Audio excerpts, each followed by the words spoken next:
Yo, what is up guys? This is Koro, and for today, pag-usapan natin is all about play to earn project. So, itong project na to is marami siyang hinahandle. So, this project is called Ronin. So, if ever hindi ka familiar dito, stay tuned kasi explain ko sa inyo kung ano si Ronin and kung ano pa yung dapat nating abangan dito. Siyempre, before we start, gusto kong clarify na lahat ng sasabihin ko dito is for educational purposes only. Lahat ng sasabihin ko is hindi financial advice kasi hindi rin ako financial advisor. Nag-share lang ako ng experience ko dito and syempre opinions ko.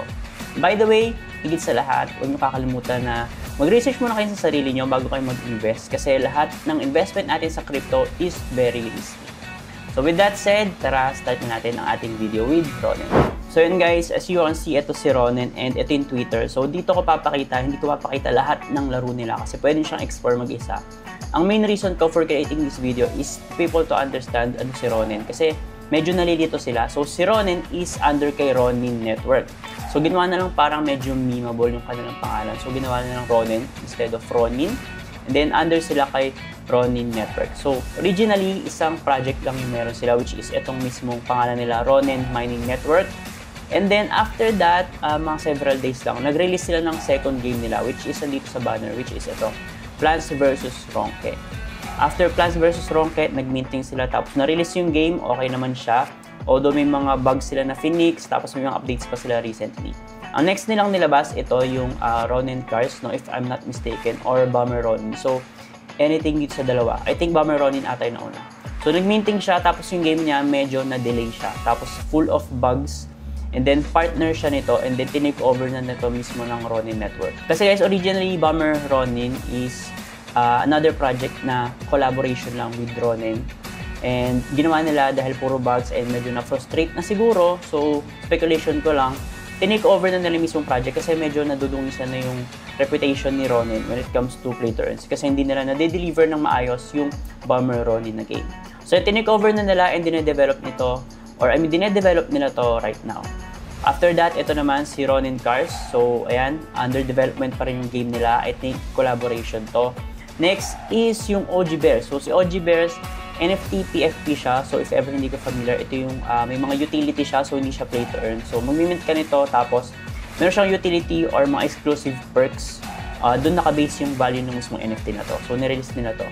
And then, next is si DAL Fantasy RPG. So, tapos na yung minting nito, kaka-reveal lang, I think, 2 days ago or I think kahapon. No? So, nakuha natin is meron ako nakuha 3 rare, 2 uncommon, and then isang epic. So, yung game nito is meron silang game leak pero hindi pa rin siya nilalabas. So, right now, as you can see, meron pa silang Baxi and ito, Pigaxi. So, ayan, hindi pa nare-release itong Baxi and Pigaxi. And sa game naman nila guys, ang nare-release pa lang talaga na is yung Ronin Mining Network which is yung original game nila or project. And then, itong Plants vs. Ronke. Ang Bomber Ronin, I think hindi pa talaga siya maayos right now.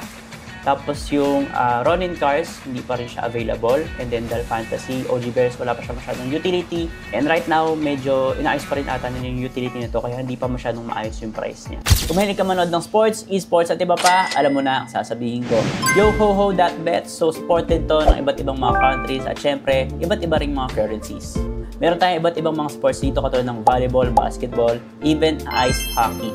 At syempre, hindi mawawala ang esports natin at syempre, iba't ibang mga games. Meron sila mga welcome packages dito at syempre mga bonuses na kapag first time deposit ka dito. Kaya naman kung mahilig ka sa sports, esports at iba pa or gusto mo lang talaga maglibang, just go to yohoho.bet at itry mo na ang swerte mo. Now let's go back to our video. And right now, ito yung mismong token price ni Ronin. As you can see, bumaba yung kanyang market cap. Naging 1.4 na lang siya. Pero nag-pump naman siya ng sobrang taas. I think ito yung time na PVR, nire-release na yung PVR, tapos medyo bumaba siya, tapos nag-pump ulit siya. I think this is because of Bomber Ronin and then Ronin Cars. Pero medyo nagiging pattern na, no? So hindi to fad, take this as a criticism, no, sa mga Ronin supporters or Ronin supporters. So medyo nagiging pattern na ni Ronin, yung maglalabas sila ng NFT, mag-mint, tapos wala pang masyadong update sa game. So as a content creator and P2E enthusiast from 2021, I suggest na wag nyo gawin yung pattern na yun kasi pumapangit, nag-flip lang ng NFT yung mga minters dito, tapos naiiwan yung mga ibang investors na naniniwala sa inyo na nagbabag hold ng mga NFT and tokens nyo. And at the same time, hindi nagiging maganda yung effect nun kay Ronen as time goes by. As you can see, hindi na masyado nagpa-pop yung NFT nila. And then yung supporters nila, yung mga pangalan, pare-parehas lang yung nakikita ko. So this is based on my observation. So ang payo ko, dapat ang gawin nyo, kung may funds naman kayo, no, develop nyo muna yung game bago kayo mag-NFT minting.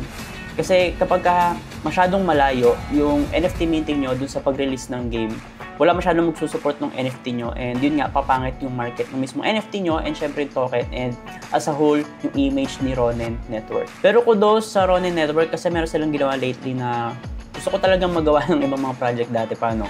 Kasi guys, lahat ng NFT or play-to-earn projects is Ponzi.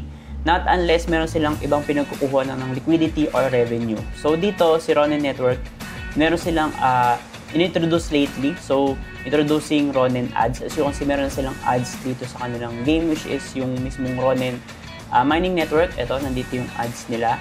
Tapos, dun sa PVR, nandito yung ads din nila. So, as you can see, pwede sa makuha ng ibang revenue by advertising other games or other projects. So, magbabayad yun sa kanila. So, makuha sila ng mga ibang mga liquidity or ibang source of income. So, with this, medyo mabibreak na yung pagiging Ponzi, pero hindi pa rin siya sapat, I think, no, para pag-sustain ng mga play-to-earn games. Pero, originally, ito talaga yung isa sa pinaka gusto ko na ma-implement mula pa noong 2020, mga play-to-earn games, mula pa nung Axie, Crypto Blades, kasi sobrang taas nung nung reach nila, sobrang laki ng community nila, but hindi nila yun gamitin. So ito, ginamit siya ni Ronen, So dito guys, makikita nyo na ni-utilize ni Ronen yung reach nila, yung community nila, kasi ginamit nila to para makakuha ng ibang source of revenue or liquidity. So I think yun lang guys para kay Ronen Network. Gusto ko lang sabihin sa inyo yung opinions ko dito, and syempre kung ano na yung lagay ni Ronen Network na yun nga, nagiging parang pattern na siya, and gusto ko lang magbigay ng payo kasi medyo concerning yung nangyayari sa pattern nila. And sayang naman kasi I think isa sila sa pinaka nagdadala ng Ronen Network na yun. Halos lahat ng NFTs ng Ronen is nasa top volume or nasa top ng Sky Mavis Marketplace, as you can see.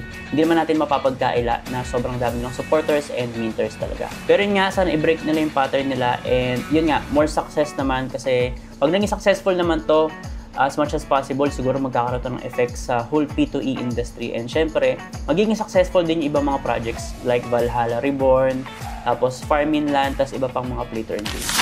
So yun lang guys, if ever may update ako or anything, just subscribe to my channel. Meron akong TikTok, Facebook, YouTube, Twitter, Telegram. So lahat yan, search mo lang Koro NFT and lalabas naman ako. Yun lang guys, and see you sa next video. Ingat!